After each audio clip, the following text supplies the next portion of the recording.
Welcome to the Intuitive Therapist Podcast with Janis R. Cohen, therapist, clairvoyant, empath, and medium. Listen in as she takes a no-nonsense deep dive into real human struggles and how to resolve them. Janis will share channeled information from her spirit guide team, as well as the angels and archangels, to help you master your emotional, physical, financial, and spiritual destiny. And now, Janis R. Cohen. Hey y'all, this is Janis Cohen here on the Intuitive Therapist Podcast. As you could tell, my voice is a little froggy. I have a little bit of a cold, but the world doesn't stop just because you have a little bit of a cold. So here I am, hoping to drop some wisdom nuggets to you this week. I wouldn't call myself a manifestation expert, but I do consider myself an expert of the mind, not because of any fancy degrees or certifications or because I've learned from the gurus, but I consider myself to be an expert of the mind because I've learned how to shift the way I see things so that I see things differently in a way that allows me to access a different type of reality for myself. And I get to teach that to all the amazing women that I work with. And I remember being in my 30s, many years ago it feels like, and having a desperate need for many things, but specifically around that time, a desperate need to get married and have children. And this desire is typical for a lot of people, not everyone, of course, because, social conditioning, a lot of that is quite antiquated, but many people hold the value of marriage and children. And if you don't, there is no judgment here. Love is love, and however you allow your relationships to grow and develop, that in whatever way it fits for you, that's super.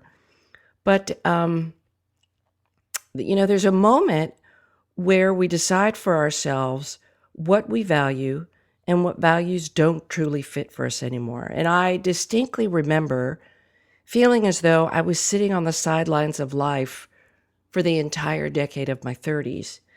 And I also distinctly remember seeing many of my college friends find their mates and have kids. And so too, many of my friends that I spent time with regularly.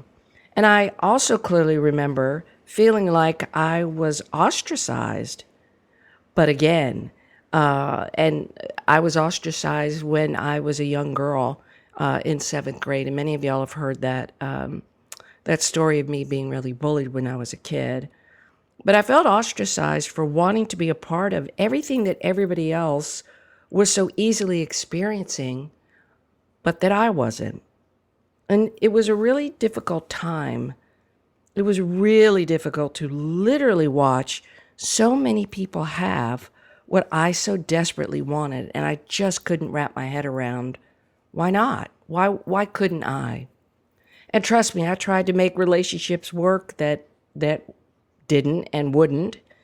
And I gave myself carte blanche to date and try to find somebody with whom I could settle down and make a family with. And regardless of culture, religion, any kind of background, I was just simply looking for a mate to spend the rest of my life with. And it didn't happen for me until 27 years later. And I've seen my friends, my colleagues, children grow up, go to college. I've seen them married for 3 decades, and I've seen many of them divorced and have to get back in the dating pool and marry again and divorce. And I don't take any joy out of that. I wouldn't wish any of that on anyone. But intellectually, I knew that not everybody that gets married has found their best partner. In fact, the majority of people, they really don't know themselves well enough to choose well. Still, I felt like I was stricken with leprosy, and I felt like an utter failure in all honesty until I didn't. And a few weeks ago, I was speaking with a female client who had a great desire to change her life. and she wanted a loving relationship that leads to marriage and children, and she wants a more fulfilling job, and she wants financial freedom so that she can move into her own place, and she wants to have better relationships with her family. And in fact, this is the story of many of my clients. But for many of us, the older you get, hopefully, the wiser you become. You can look back on your life with a greater understanding of why things didn't work out. That's the wisdom piece. And you could develop a deeper understanding and appreciation for yourself. Again, wisdom, if you decide to do the work to get you there. And I think about all the time I'd spent desperately wishing for things, anything, a better job, the ideal romantic relationship, children, financial abundance, a house that I could call my own, a dream car, time and the means to travel the world. And when I think about all of that now, more so when I think about how I felt about all of that back then, there was one common denominator that showed up for me, and that common denominator was that I was living in the energy of lack and desperation. And no one ever spoke to me about energy. I never knew about it until I came upon it myself in my mid-20s. Nobody taught me what it was, how to manage it, how to use it to my advantage, and what type of energy is the best energy to have. No one ever taught me how to take my power back when I felt lost, alone, downtrodden, sorry for myself. Not a single person in my life helped me understand the true nature of why things didn't work out when I so desperately wanted them to. When I was speaking with my client that I mentioned before, and we were speaking about all these things, I simply said to her, listen, I just want you to find things you enjoy and get out and enjoy life. That's it. Just go where you want to go. Extend your kindness if you're guided to, and just enjoy your life. Be present, and then see what happens. And she looked at me quizzically. Really? That's the homework for the week, she said. Yeah, that's it. That's what I said. The reason why I gave her those tasks, and I did that with several other women that week, was to get her out of her sense of lack and negativity. And it wasn't because these were magical activities that were going to eliminate any negative thinking, but its purpose was to change her focus. And that is the key, from lack to presence and abundance. And then she asked me, well, what do I do when I have these thoughts of lack or wanting or desperation? I don't know how to get rid of them. And to that I said, don't. I don't want you to try to get rid of anything. I don't want you to force anything. I just want you to acknowledge them, notice them, observe them, and just keep moving forward, staying in the present moment, connected to self. And again, she looked at me like I was strange, but I left it there with her. You see, when you finally give up the need for something, when you let go of all of the pressure you put on yourself to have to do, be, or have something or someone, something magical happens. You begin to feel lighter, freer, more present. Your ego is going to do everything in its power, though, to keep you safe. And when someone has practiced worrying or stressing their entire lives, or for a long period of time, it could be a hard habit to break and shift into presence and the abundance within. Recently, I noticed that I was putting a hell of a lot of pressure on myself to figure out the answer to a question that I'd been thinking about professionally. I am very hard on myself, and that's one thing that I have intentionally worked on trying to get better at, not being hard on myself. I got all stuck in my head and really felt like life was hard. I kept pushing for the answer from the universe, and it just wasn't coming to me. And then I got even more frustrated, and I felt like I was running out of time for this particular thing. And I was keenly aware of how I compared myself to my colleagues, who were moving forward with their businesses in the way that I so desperately wanted to. And so I decided to stop being so fucking self-loathing and self-pressured. I decided that that wasn't going to happen anymore. And I distinctly remember when I chose to stop doing this. It was on a Monday, 3 weeks ago. And this feeling just came over me. Yep, it really was divine guidance. And I decided to relax, go with the flow, since my calendar had pockets of time open and available with no specific tasks for me to do. So I followed that feeling. I took some walks. I played with my animals, my furry babies. I looked and read a second book and began to edit the chapters of my second book that I'd written a while. And I played soothing music in the background just to get me in that space of being open to receiving what it was that I was supposed to write about. And I meditated. I breathed deeply. I listened to some podcast episodes from my favorite podcasters. And I just allowed myself the time to nurture me and receive. I let go of the pressure to do, be, or have the things that I was pushing for. And what do you know?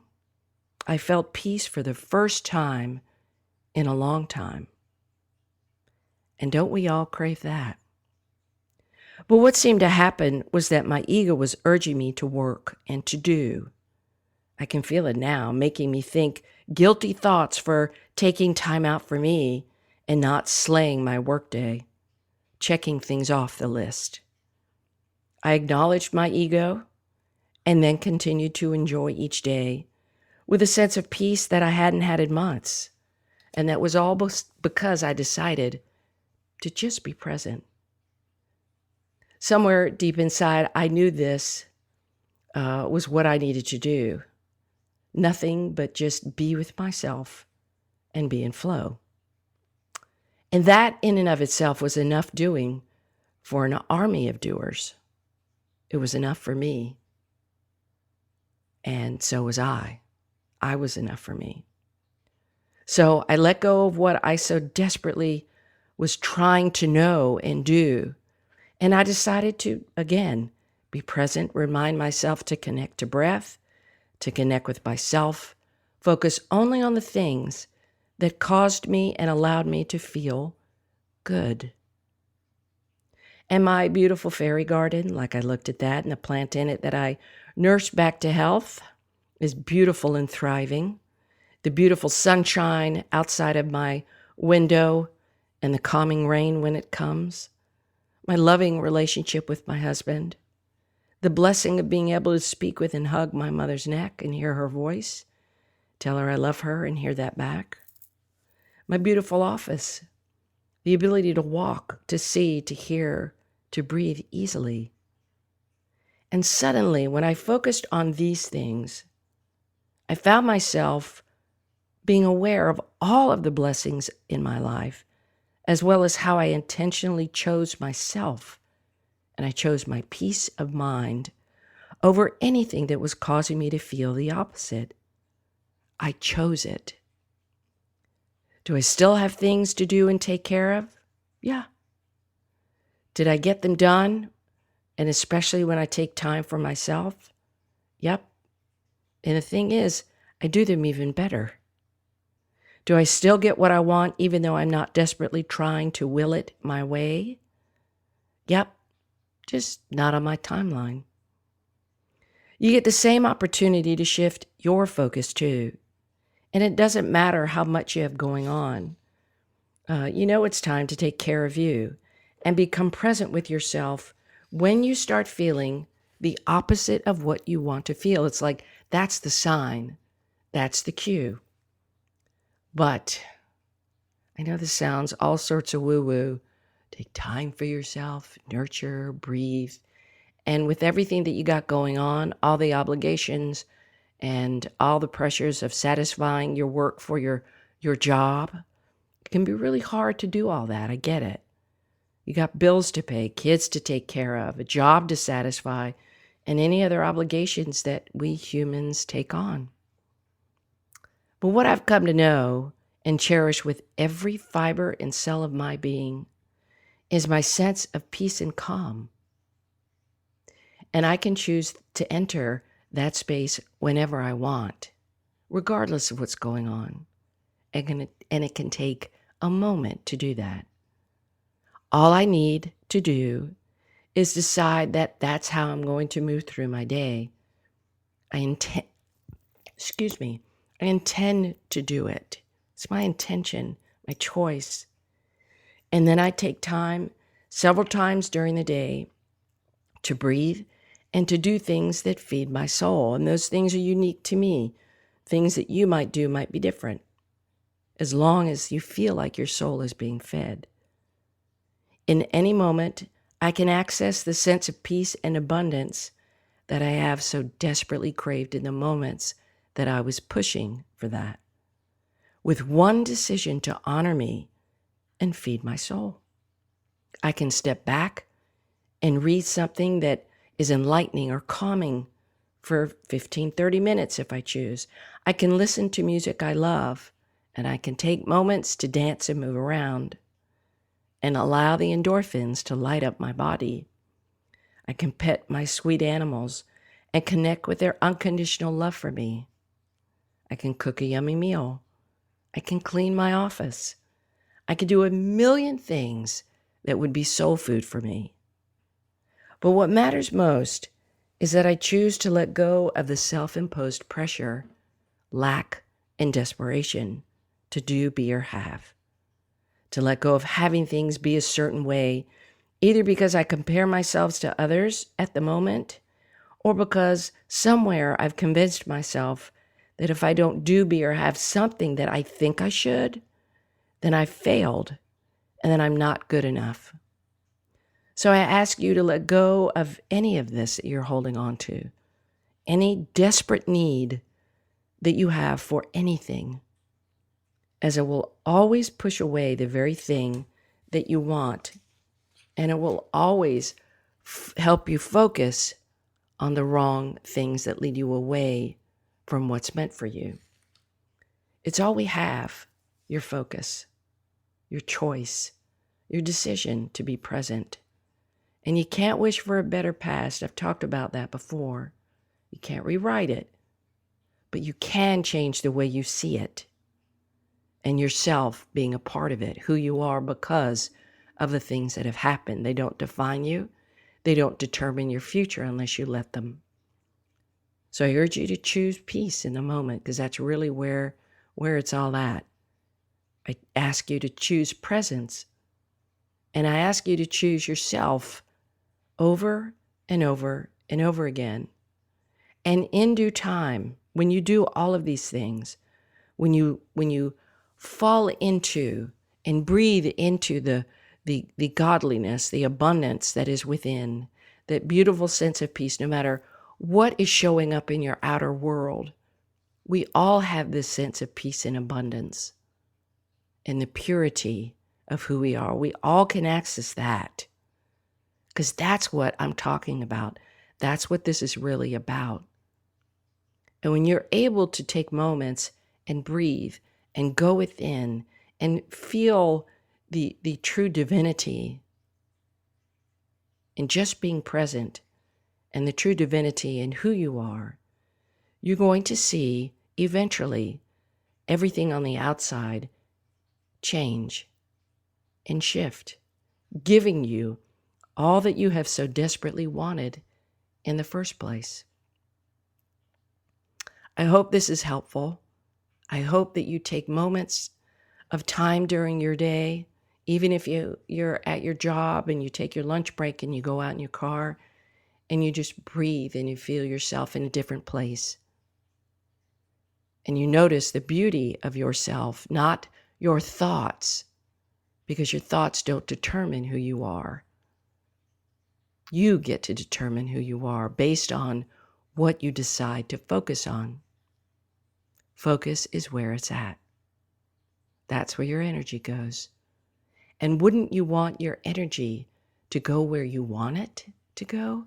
Not where your ego or your mind dictates because things are scary or fearful or uncertain.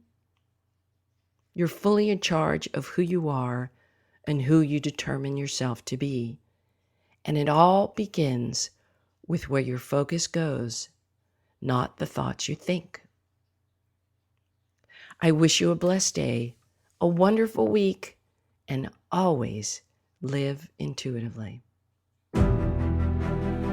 Thanks for listening to The Intuitive Therapist. If you like what you heard, the best compliment you can give us is to share this podcast with a friend. And be sure to give us some stars and a favorable review at Apple Podcasts or wherever you listen in.